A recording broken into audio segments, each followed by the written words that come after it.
Dude, it's like 6:30 in the morning. What are you doing here? You know, just a little bit of financial breakdown work. Jesus, you know. you do have a lot of games here. Yeah. Dude, that's actually really smart. I should do that. I've got like a million games to buy There's this so season. much shit Dude, coming out there's so this much season, shit. dude. Oh, you got the Fallout 3 Survival Edition, man. That's awesome. I don't totally know. couldn't afford that shit. I got that and the Megaton edition. Jesus, shitball! Oh my god! Dude, this is a full-on Brotherhood of Steel statue. Look at it. How it's 8'5". How did you afford this shit, dude? I got it figured out. Dude. All right, listen. I got fucking peanut butter here. I got razors if I was shaving and pitas, you know? I got this shit figured out. You're living in the office, aren't you? No, dude. It's like a common dwelling, you know? There's nothing office about it. Rob? This is my area in the company. I figure I'm here from 9 to 5 anyway. It's like just a little bit overtime, you know? How are you showering? There's no showers here, dude. Check it. If I stick enough gum in the faucet, I've discovered that you can make the trajectory of a shower. It's just like it's beautiful. Oh my god! No, Rob! It's alright! Look at Megaton! Look at this! I have this, you don't have this! This is my shit! My shit! None of your shit!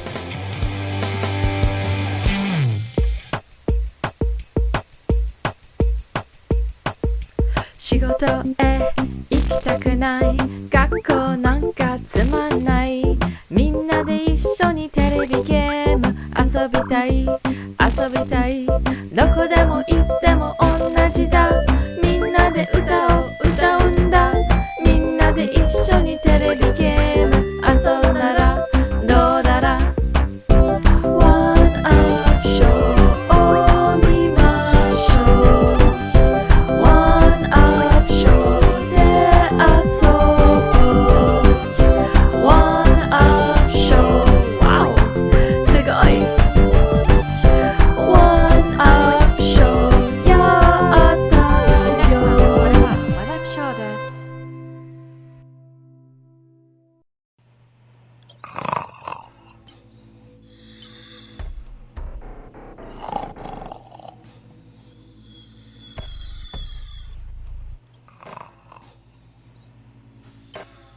Rob.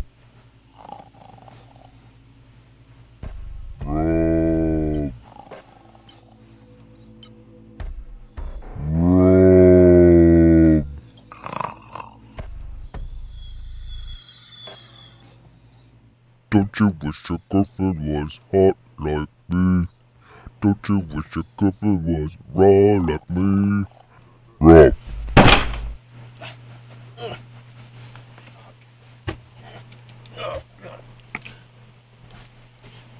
The hell?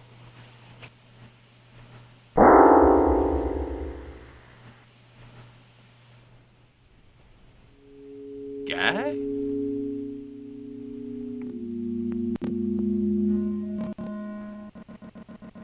Hello, guy?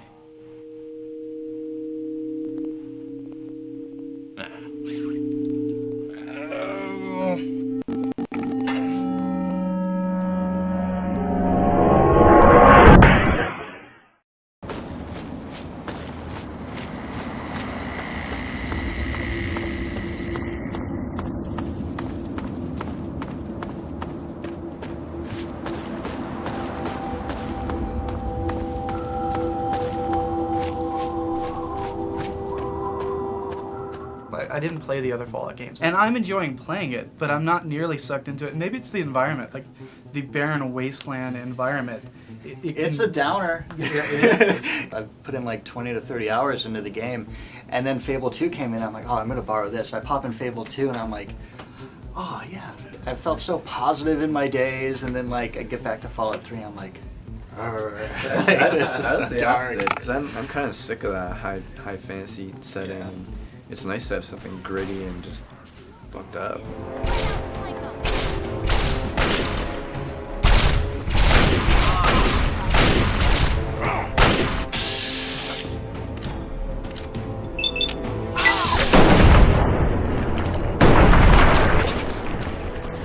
I think think the main draw of the game for me, like more so than the combat or more so than any of the other stuff, was just the setting and the fact that you're finding out all these really dark tales of like what happened to different groups of people after the explosions went off and how they're trying to survive in this world. A place called Underworld. It's a ghoul city down in D.C. I set off up here to find adventure and fortune, and, well, I found this place. To me, that was just really interesting, much more so than the generic fantasy of Oblivion or Fable, for that matter. So. I can believe that a Fallout universe could happen. I can't believe in orcs and elves and unicorns as much as I can believe in super broken freeways and super mutants. That's 200 years in the future. So much of Oblivion was in a kind of a forest environment where you can't see very far in the distance. Obviously, there are exceptions to that rule, but in Fallout, when you're above ground in the wasteland, everything's just, you can see everything, and it is impressive. Like you said in your review, when you first step out of the vault and you get that first look of your eyes adjusting to the natural sunlight, and you see in the distance, and the realization hits you that you can basically go anywhere and explore this world.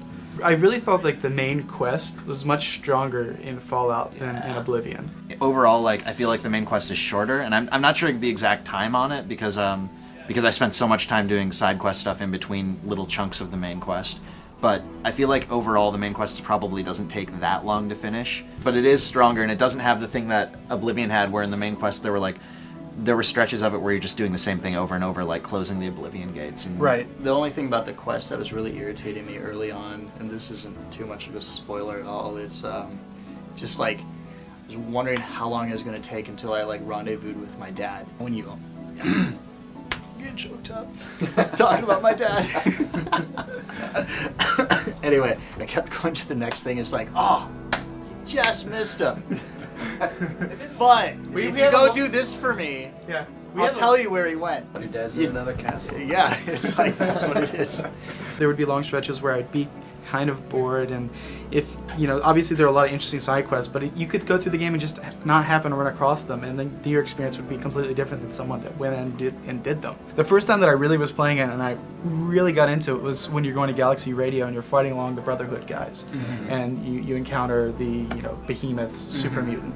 That was the first encounter, when they were fighting with you and you had guys all over the place. I was it actually worked as a shooter and worked as an RPG in both cases. If they do another Fallout game, or when they add DLC to this or whatever, I hope they have more sections that are like that. More sort of big events that are happening because of the quest. Right. Did you guys use any companion follower people? Well, we figured out how to get Dogmeat eventually. But for me, what happened was, after I got him, I would be sending him around to get me ammo and stuff. He got attacked by a rad scorpion, I think, and I missed that he was being attacked and just kept walking. And then about 10 minutes later, I get a message that says, Dogmeat has died. I'm like, okay. And there you go, he's dead. Yeah, Dogmeat can die when you find him, so you gotta spend some stim packs on him if you want to keep him alive. It was cool to have him because he would run off and go find me a health pack or some ammo every now and again. But otherwise, I would just why don't you just stay in this room? I'll be right back. Kill everybody, I come back. I'm like, okay, come on. Let's talk about the combat system for a bit. For me, it did feel like Oblivion. I felt like shooting a gun felt like throwing a fireball in Oblivion, quite honestly. I really don't see. I don't know. How is it different? I didn't use a ton of magic in Oblivion, but for me, the magic in Oblivion always felt really uncomfortable, and it didn't seem to work that well. And in here, shooting the gun, I mean, it essentially to me felt like a first-person shooter. You think it's radically different, other than the VAT system? It's radically different than Oblivion. You can't just grab a pipe and walk up and whack, whack, whack, whack, whack, and walk away.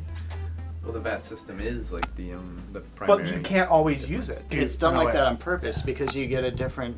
You've got a higher chance for a critical hit if you use the VAT system. Right. That's why you have a limited amount of AP points. The VAT thing seems really contrived and artificial. You don't have to use it.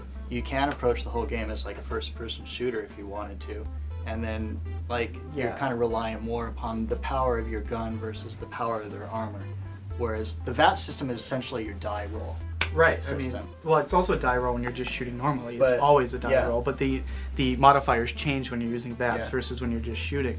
It's still rolling for your accuracy and everything, so even if you're aiming really well, you're not always going to hit a guy. But I mean, it's still like Mike said, you could just kind of play it like a shooter if you wanted to, and it But would work. It's going to be one of the worst shooters you've ever played if you decide to attack it that way. I totally disagree. I thought it was Really? fine, I thought the combat was totally satisfying. Like, I enjoyed the I combat. wouldn't play it without VATS. Yeah, I mean, neither I would would use I. VAT. I think VATS is necessary as well. The thing is, the majority of the stuff that you fight is super mutants and feral ghouls. It Right. seems like, and they just like charge into you.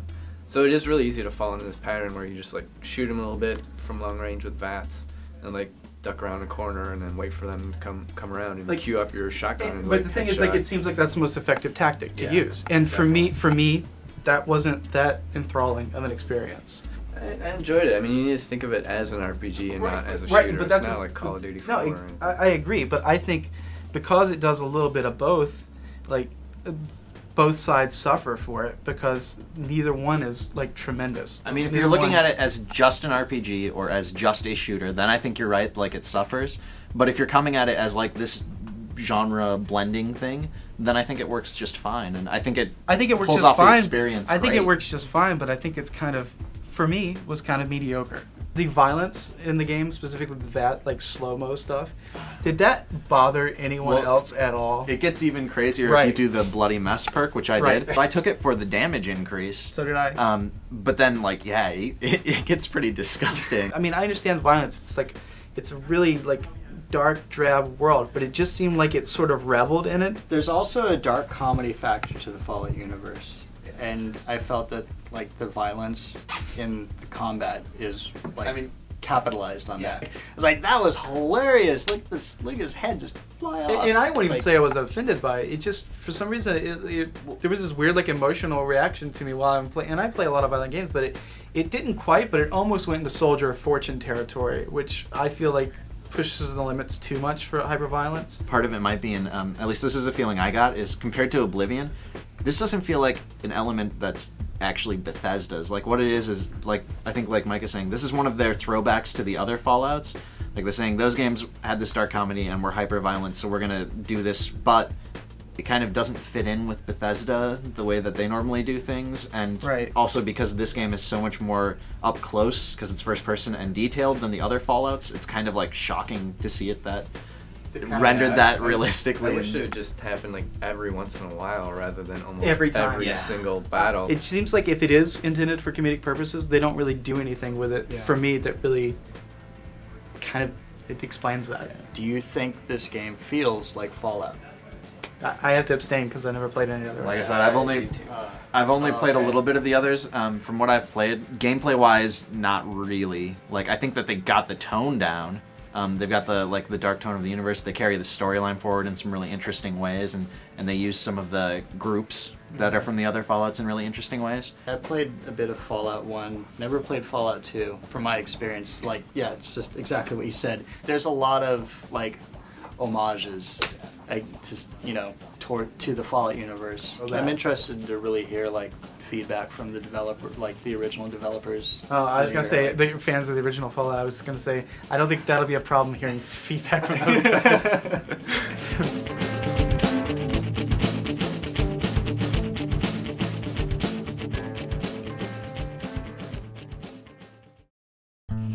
What up? Hey. You said you had something for me. I do. I've got you a Vader's TIE Fighter exclusive bag charm. What the fuck is a bag charm? You put it on your bag, it's a charm. Where'd it come from? My mom. I like that your mom's now buying me things. I'm keeping the Y-Wing. TIE Bomber's way cool. Well, this is Vader's TIE Fighter. Yeah, That makes it Vader's- even way more badass.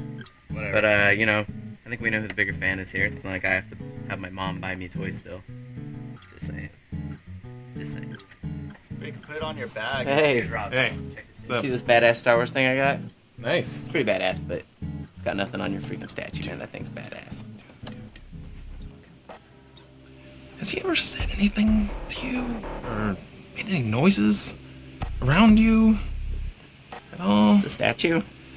Yeah, the statue. No, man. Nothing? Yeah, It just stands there. Doesn't really move. last night, he started making noises. When I was in my bed. In bed, you mean under your desk? No, dude. I was in the bathroom, in the stall, dropping another two, and he turtled his head right over the wall. Just He? like this. He. Yeah, Yeah, he wants me to take him trick-or-treating. Tomorrow. And it's not even Friday. Dude, you need to quit using all that body spray. The aerosols, man, they're fucking going to your head. No, dude. Oh, he's dangerous, dude. I'd stay away from him. I'll be staying Honestly. away, that's for Yeah, sure. Honestly. Yeah. Yeah. Thanks for the heads up. Go take a shower.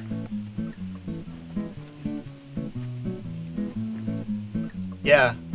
I got the box of No, Anthony doesn't like it.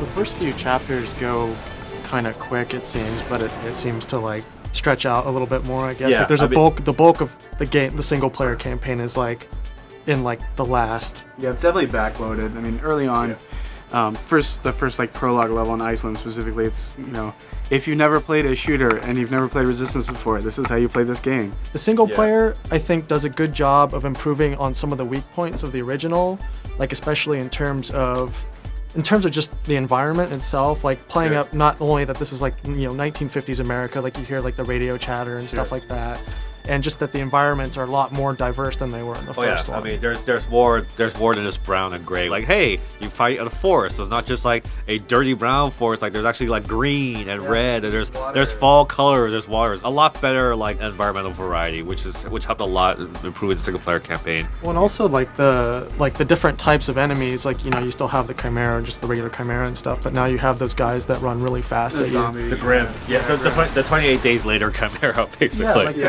When you're in the Twin Falls part of the game and you're in that area where they just keep coming at you, like the feel and the flow of the game totally changes. And I actually like that it goes from being just like, okay, this is just like first-person shooter, you know, like that you would find in any other game, to just like, oh crap, all this stuff has been thrown at you. And they did a good job of setting up the tension in that specific area, because you had seen these pods for probably 20 or 30 minutes of gameplay, and you knew like at some point they're gonna start popping out. What I was doing is I would go up to them and just melee them twice, and it blows up. And there's bodies, actually, even the ones that don't pop out, there are bodies there that fall out and they die because they haven't been birthed yet.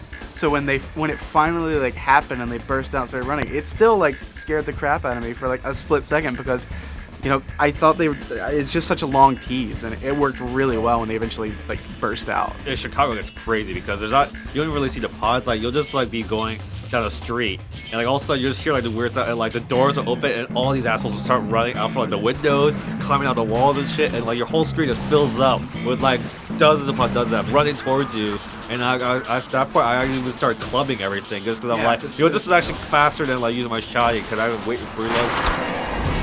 Target the power core!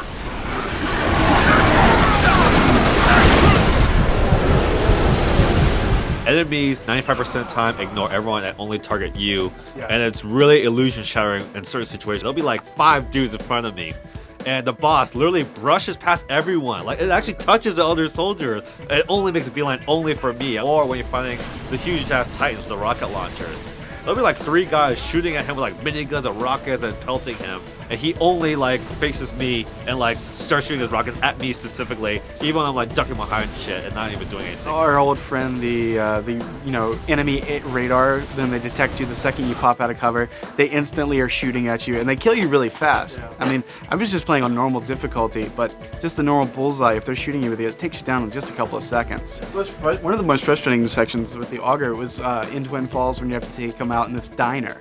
And there's only one entrance into the diner, and sometimes they're ducked behind counters and windows, and you just can't shoot them, but of course they can shoot you anywhere. There are instances where like I didn't even know. The only reason I knew they were around is because bullets are coming from the ground up at me. I'm like, bullet surprise! Like, and it is cool though when you get the auger though, because it is interesting to be able to use it and see them through walls and just totally take them out.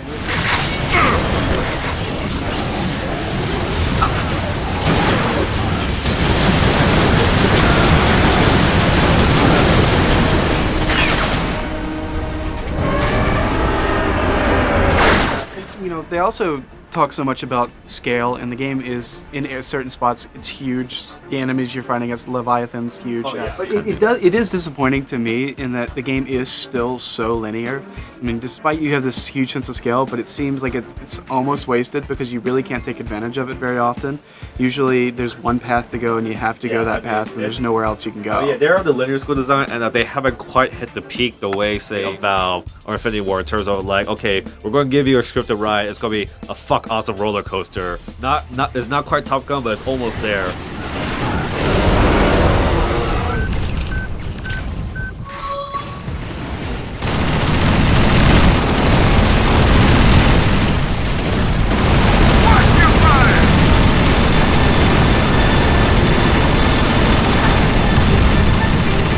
I talked about it a couple of weeks ago, but I really like the co-op. To me, I think it's the best part of the package of the game because it is so different than anything else out there. This is something that Insomniac totally has put in their own spin on it.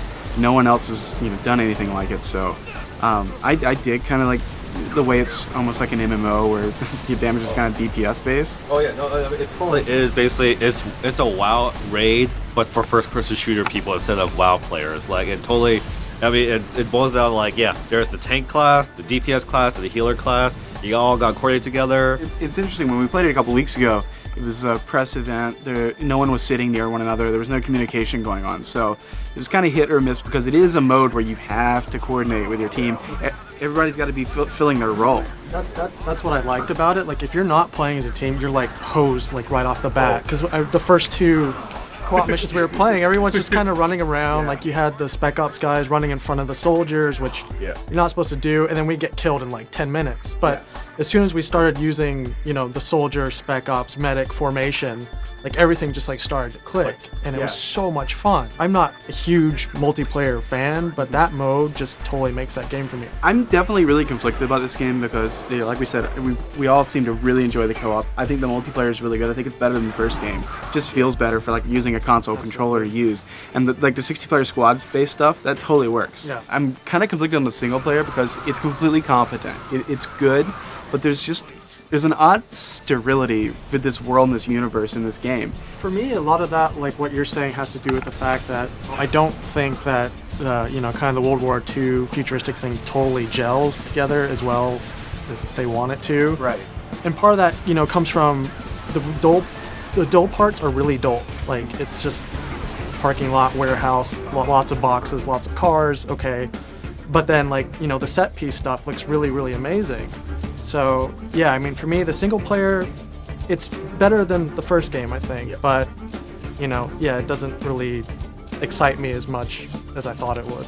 The world and the campaign, it's kind of piecemeal, and then they take a little bit from everything and ends up being kind of a smorgasbord, rather than one cohesive experience. They literally put Alien. There's actually lifted straight word for word from Alien. It's actually watch a corner, fire short control burst. The committed enemy in the forest is it totally is Predator. And they really 20 days later when the Grims attack you in either Twin Falls or Chicago. So it feels a lot of little discrete chunks of things that they really like, and not quite the cohesive super identity. I mean, they even dropped the World War II-ish feel, because right now it just feels like an Alien game that happens to be in the 50s. Headsets in their ears, and but at the same time though, they play up the 50s stuff even more so than they did in the first game. Yeah. So ultimately, the thing that surprised me the most is, this fall I was looking forward to multiplayer online shooter. That's kind of my baby. I like playing those games, and I was expecting Left 4 Dead and Gears of War 2 to be the two games that I probably played the most.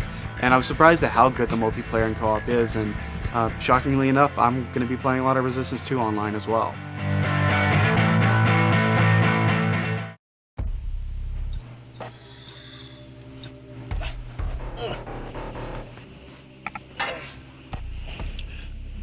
God damn it, Fallout guy! You're taking the fucking blankie. Jesus. Bitch.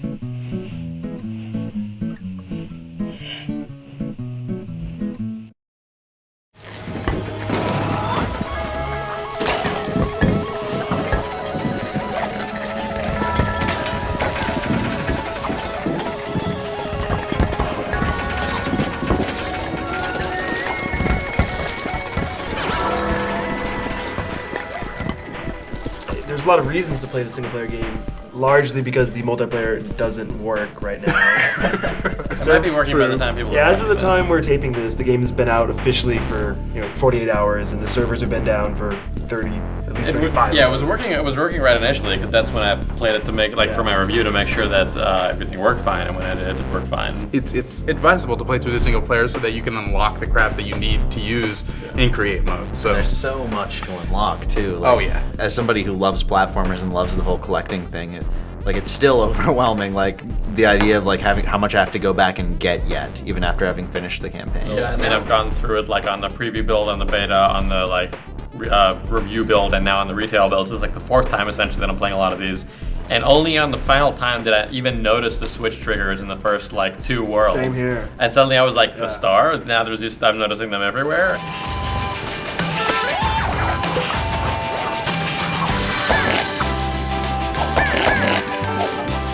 This is this meta platformer, so you kind of expect Fire World, Ice World. Instead, you get things like meerkats going to a strip club, and these weird, bizarre, memorable levels that are bring a smile to your face, and they're not just exactly what you expect from a real platformer. Right at the end, when you go and grab the sun, there's a bunch of meerkats dancing in the background. One of them is a raccoon dressed like a meerkat.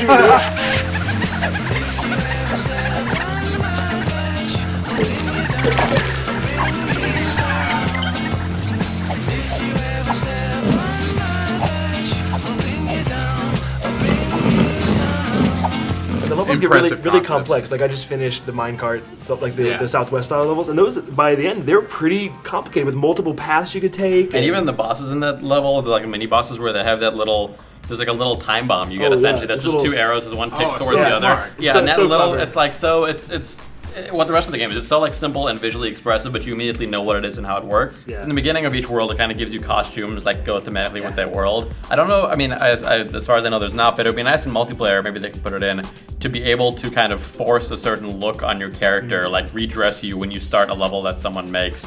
So that because I saw a Batman stage someone made and it was cool, but it's if I look kind of like Batman, that would be even cooler. When I got to the wedding stage, I was like, that was awesome. This is totally fucking hip.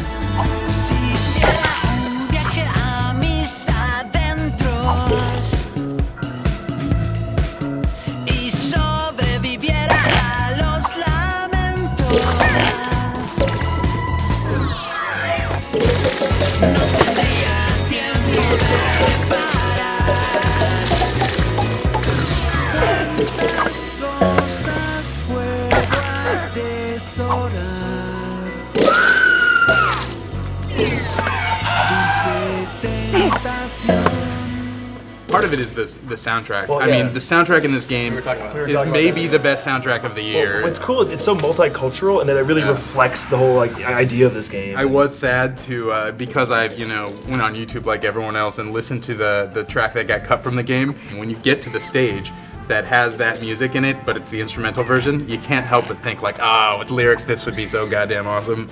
Goddamn.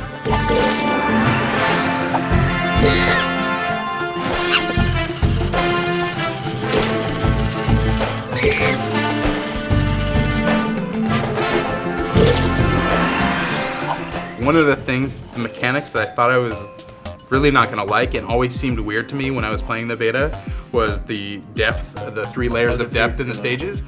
But they use it so well throughout the course of the single player game. I mean, that I think is really inspiring because when I made my stage in the beta, it didn't really use much of that. Then you begin to realize what you can do with these different layers of depth. It adds another dimension to the platforming. There's one area where it puts up a race marker, and usually when it puts up a race marker in the game, you're going for a long run or a ride or whatever. And in this one, it was just again perfect use of the 3 layers of depth.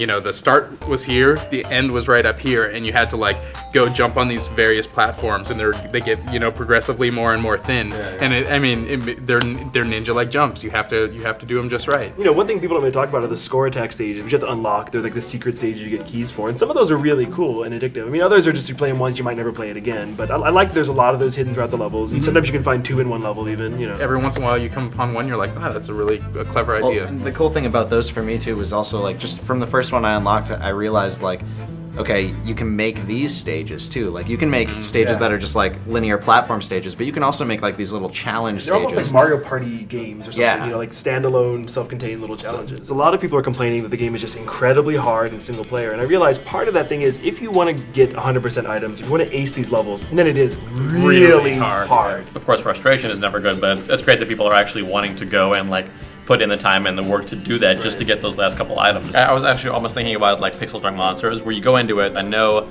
I'm not going to beat the level the first time, and I'm not going to get it perfect for a long time. And this is kind of like your first pass is just try to get to the end. The second pass is like go get some more items. Third pass is go get multiplayer items, and the last time it's like get it without dying. That's true, because like me playing Mario, my thing would be like, I want to get everything the first time, I want all the Yoshi coins, I want... No, you can't. You have to divorce stuff. Like you're going to play these levels over and over again, and there's so many things to find, and so many hidden areas and shortcuts.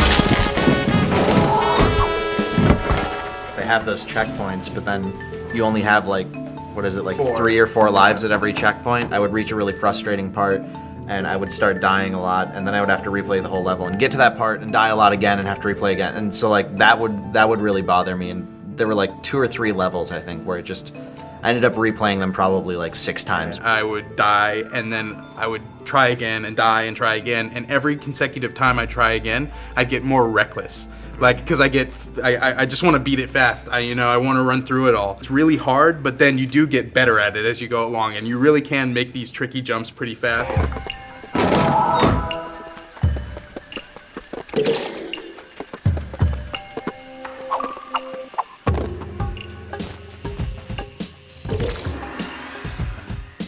When you play multiplayer, you totally have to like forget that mindset, because what'll happen is you'll jump and swing and pull, like you'll grab an object and pull it away, and the next person behind you will just do the same jump but fall in a pit. Exactly. So it's like you really have to like slow down and work together. And of course they do the thing too where they have special puzzles that can only be finished with either 2 players or 3 players or 4 players.